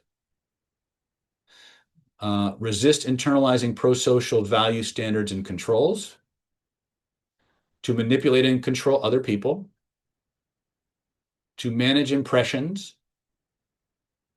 and create a favorable one-up position. So let's talk about this for a minute. When you aren't resisting or putting up a fight or saying no to a predator, they're usually quite agreeable. They're good. They're easy to get along with. There's no conflict. The problem happens when you say no. The problem begins when you voice a value or an emotional need or an argument to what they want. That's when the problems start. And that's when you will see the behaviors that we're going to talk about. Now, I'm going to be upfront with you. When you start seeing these behaviors, there's a tendency for all of you to say, oh my God, I'm a narcissist. Oh my God, I'm a sociopath. Oh my God, I've got character disturbance. No. These are natural, normal, human defense mechanisms. The difference becomes how often does it arise and the intensity and extremity of it. Remember, everything that you see in grandiose narcissists, covert narcissists, sociopaths, any form of persuasion predator, and there's many more than the character types I've mentioned. What you're seeing is an extreme of normal middle of the road human behavior and coping mechanisms. They're extremes. So it is very natural and often quite common for you to see yourself in some of these behaviors, right?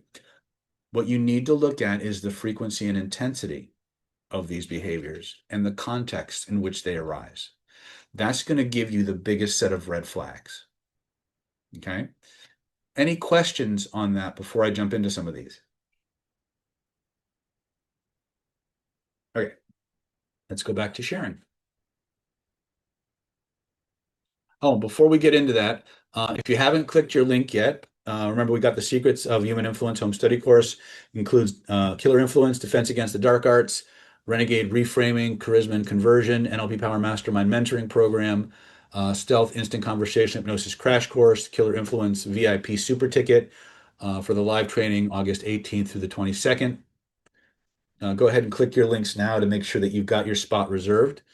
It's to get the entire package for one low installment of $997, or you can break that up into 3 installments of $397 each. Just click the link nlppower.com/dada, D-A-D-A. All right, and let's go ahead and get back to our regularly scheduled program. All right. So the first one, and you're going to run into this one a lot. This is rationalization. In other words, they're going to make excuses. They're going to try to justify wrong behavior with a litany of reasons why it was okay or unavoidable. This is not unconscious alleviation of guilt, but a deliberate manipulation to legitimize bad acts and resist change. Well, she had it coming. She was wearing a short skirt, right? That's a rationalization, right? Now, a lot of times what you'll see with rationalizations is they'll often overlap with other types of defense mechanisms, like the next one, externalizing the blame or scapegoating, right? When someone's externalizing the blame or scapegoating, right, they're attributing their misbehavior to someone or something else. They made me do it. Well, if they hadn't put the bathroom out of order, I wouldn't have had to use the women's room, right? Shifts focus away from self and casts himself as the victim. It defies responsibility and manipulates other people's perceptions. Now, remember, these are natural human behaviors, but you have to look at the context, the frequency, and the intensity of those behaviors. Next one you'll often see is denial, right? Refusing to admit wrongdoing or feigning ignorance of harm caused. This is tactical lying to maintain innocence, avoid scrutiny, manipulate others into doubting themselves, but it's not a true unconscious defense. These people know exactly what they're doing, right? If you're dealing with someone who's like a pathological liar, people have a pathological need to falsify. They don't realize they're doing it half the time. They're lying to themselves as much as they're lying to everybody else. This is different. This is conscious, intentional falsification, right? Another one you're going to see a lot is minimizing. Minimizing is kind of the one that a lot of people miss. What they try to do is they try to trivialize the seriousness of the harmful actions. Oh, it wasn't that bad. Admitting I only did this, it contrasts with neurotics' tendency to catastrophize. People who are high on the neuroticism spectrum, they make mountains out of molehills. People who are minimizing make molehills out of mountains, right? I'll give you a real quick story. I had a colleague who I always knew was a little bit on the spectrum of not nice. And he was running one of the largest conferences in our profession. And he was caught embezzling a huge amount of money from the convention over the course of several years. And when he was confronted with it, he basically said, well, I likened it to taking the change out of a cup holder. That that's minimization at its maximum, right? People will take the biggest, nastiest behavior or offense, and they'll find the way to make it small and seem like no big deal, right? So be very, very aware of this. Now, what's interesting is that many times a lot of these same tactics are used in an interview and interrogation to get criminals to confess to doing something wrong, right? Because if you minimize the infraction that they're being charged with, they start to paint you as an ally. Like if you're buying into their story, if you're buying into their rationalization, you actually might let them off if you're the policeman. Well, that's not how it works, but that's what's going on psychodynamically in an interview or an interrogation, right? Then we have lying. Hold on a second. Let me just get my. And this includes distortion by omission, vagueness, or ambiguity. So these are direct falsehoods, partial truths, or selective facts to or selecting facts to misrepresent reality and maintain an advantage, often habitual, even when unnecessary. So this is where again you'll see more of a pathological lying. Hold on a second. A pathological liar kind of a situation. This is somebody who lies because it's a day ending in Y, as opposed to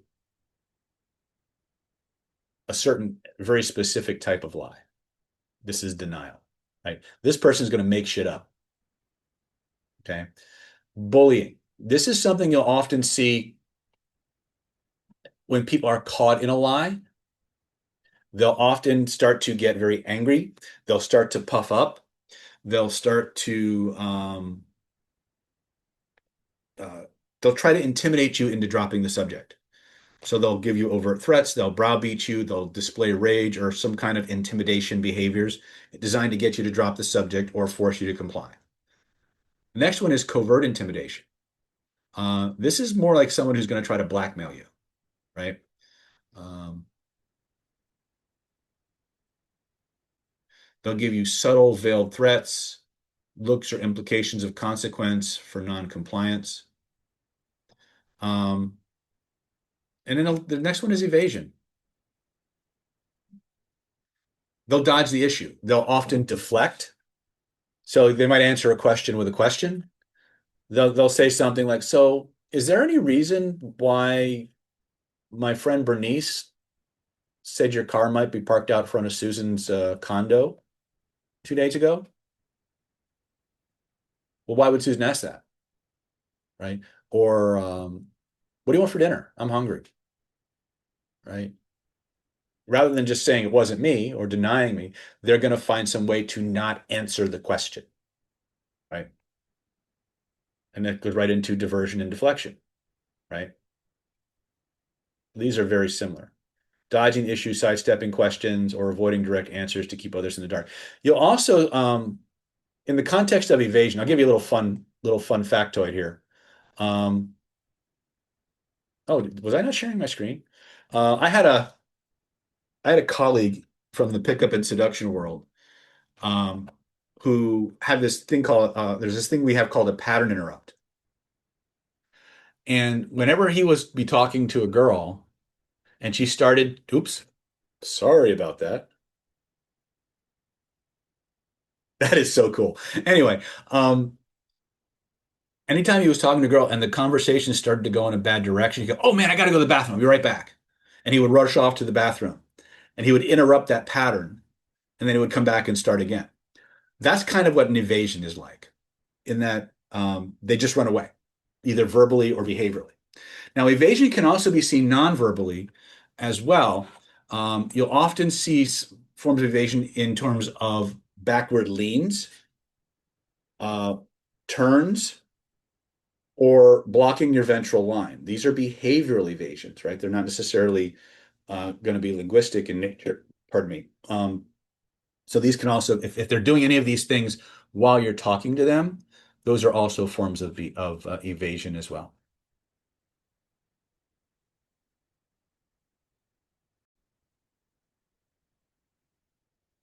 Giving assent, false agreement. Happens when a person pretends to agree or concede in order to get you to go away.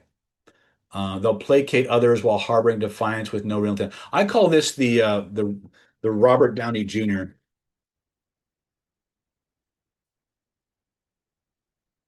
Right? Some of you know this, some of you don't. Many years ago, Robert Downey Jr. was known in Hollywood for his substance abuse issues. And I heard this story about him once that people would come up to him and they would give him these long drawn out lectures on why he shouldn't do drugs, how he needs to go to rehab. He would smile, agree with them, and just go do his drugs anyway. Right? This is exactly the kind of thing you want to watch out for. There are people who will agree with you just to get you to go away. There will also be people who want to get you to agree with them, hoping they'll go away, and then they're going to trap you with that agreement later on. So this is something that we, again, from a behavioral sciences perspective, from an ego strengthening perspective, we need to shore up our values. We need to shore up our ego strength. We need to shore up our willingness to confront and our willingness to hold and protect our boundaries. Because if we agree with somebody just to escape the situation, that's how they're going to get you. Okay. Going along to getting along with these kinds of people is a recipe for disaster. Okay. So giving false assent is never a good idea. Next one is posturing. Now, what's interesting about posturing is that many times when people are posturing, they're actually only a minute or two away from completely collapsing and losing their shit. And in Chase's world, we talk about the pendulum swing between posturing, composure, and collapse. And that many times someone who's on the verge of collapse will go into an extreme level of posing or posturing. And if you push them just a little bit, they'll collapse. So posturing is a challenge to the legitimacy of other people's concerns or outrage, to throw them into a defensive mode and to maintain superiority. So a lot of these mechanisms are designed to intimidate you. They're designed to get you physically or metaphorically, psychologically on your heels to where you have to protect yourself against them, right? Hold on a second. I gotta get that. There we go. Okay. Um, so a lot of these are all forms of aggression. In case you haven't realized it yet, none of this is passive. These are all very aggressive, very intentional, very directed forms of social aggression, right? So again, we're coming up to, I probably got time for one or two more, then I'll take some questions and then we're going to go ahead and call it a day. The next one, also a form of aggression, but again, this is kind of like the wolf in sheep's clothing kind of a thing, playing the victim. They portray themselves as the wronged or the suffering to elicit sympathy and justify behavior. I see this a lot in covert narcissists, right? They'll often exaggerate or amplify the discomfort that they're going through to elicit sympathy and therefore considerations or what's the word I'm looking for? Um,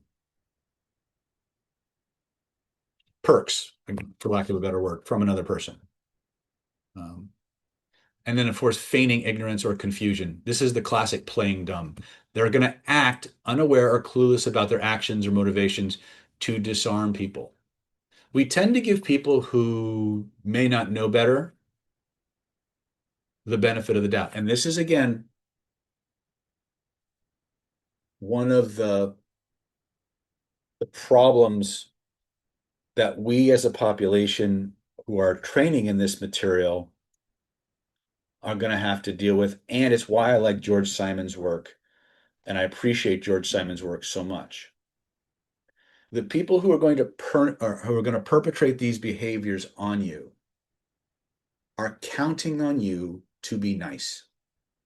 They're counting on you to be compassionate. They're counting on you to see them as wounded or damaged or one down on the totem pole.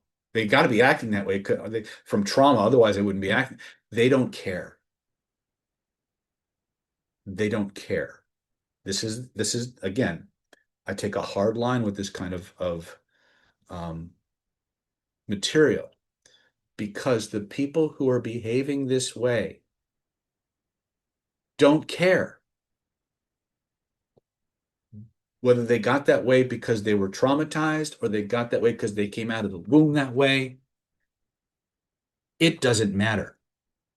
They don't care. And they're counting on you to care. Because the moment you care and that the C word comes out and you start being merciful and just and fair, that's where they're going to get you. You have to assume this is a criminal or someone who's potentially a criminal, and they're going to take whatever they can from you without compassion or mercy. I know this message is not going to fly well with a lot of people out there. I've devoted my life to teaching the art and science of self-defense. I've been a self-defense instructor since I was 18 years old. The one thing that's necessary for evil to triumph is for you to give them an opportunity. These kinds of people, they associate kindness and compassion and mercy and justice with weakness, with stupidity. And if you become weak or stupid in their world, they're allowed to prey on you. They only recognize strength, and they're relentless. They will keep pecking at you until you significantly push back and they look for an easier target, or they get through your defenses and you do what they want. Right? It's not the nicest message you're going to hear from Planet David, but it is the truth. And it's the one that's allowed me to help a lot of people. These people are not going to change voluntarily. They're not going to change voluntarily. You can't change them. Do you know why you can't change them? Because they don't think there's anything wrong with them. They think everything's wrong with you. In their world, you're the weak one. In their world, you're the stupid one. Okay? And empaths especially are going to be extremely vulnerable to this kind of manipulations, and they need to do something about it. I say be compassionate and merciful and just with people with whom it is safe to be merciful and compassionate and just. By their works you will know them. Okay? And to quote Forrest Gump, that's about all I have to say about that. All right. Last call for those of you who are on the fence for Defense Against the Dark Arts. Be sure to click your links right now. You're going to get the Killer Influence, Secrets of Covert Hypnosis home study course, the Defense Against the Dark Arts home study course, $1,997 value. You're going to get that absolutely free. You're going to get Renegade Reframing, $1,997 value, absolutely free. Charisma and Conversion, $1,997 value, absolutely free. You got the NLP Power Mastermind Mentoring Program, the Stealth Instant Conversational Hypnosis Crash Course, and the Killer Influence Secrets of Covert Hypnosis VIP Super Ticket, valued at $2,497, scheduled for August 18th to the 22nd, live here in San Diego or online via Zoom. Total package value is $13,579. You can get yours for one low installment of just $997, or you can break that up into 3 easy payments of just $397 each. All you got to do is click your link on your screen right now.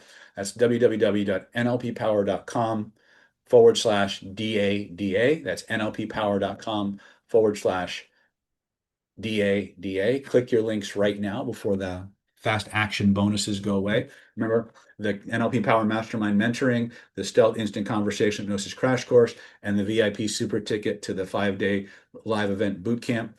When I log off, they go with me. So click your link and we'll see you on the other side. If you have some things you'd like to substitute, by all means, reach out to Mia at nlppower.com and we'll go ahead and get those substitutions ready for you. If you need help, if you've got stuff that, traumas and things holding you back or health issues that concern you, and you need one-on-one attention, we offer all prospective clients a free 30-minute consultation to determine if your case is a fit for our methods. After you pass our screening, we'll discuss strategies and tactics for helping you get your situation resolved in the shortest amount of time possible. If we can help you, we'll tell you. If we can't help you, we'll tell you that too, and we'll point you in the direction of where we think you can go to get the help you really, really need. Okay? And on that note, my friends, in the words of the immortal Cal Burnett, I'm so glad we had this time together just to have a laugh or sing a song. Seems we just got started, and before you know it, comes the time we have to say so long. I love you all. We'll see you next time. Click those links and let's get this party started. Good night and God bless. Take care.